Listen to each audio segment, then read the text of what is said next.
Les négociations n'avancent plus, alors Washington accentue la pression. Les États-Unis ont lancé dans la nuit une nouvelle série de frappes sur l'Iran et rétabli le blocage de ses ports maritimes. Un retour en arrière et une escalade d'une ampleur inédite depuis le début du cessez-le-feu d'avril dernier.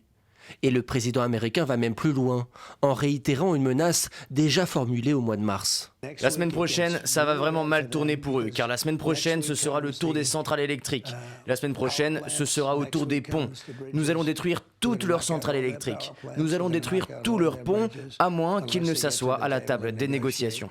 Téhéran a tout de suite riposté, visant des installations au Bahreïn, au Koweït et même une base américaine en Jordanie. Pas de dégâts officiellement, mais cette vidéo amateur filmée à proximité montre plusieurs missiles balistiques iraniens s'écraser dans le périmètre militaire. Les gardiens de la révolution promettent de maintenir le détroit d'Ormuz fermé tant que les frappes américaines se poursuivront. Ils assurent en même temps ne pas être à l'origine de cette nouvelle escalade.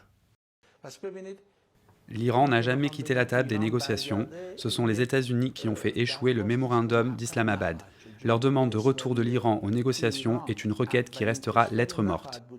Face aux agissements criminels des États-Unis, la République islamique d'Iran ne sera pas le premier pays à solliciter ces négociations.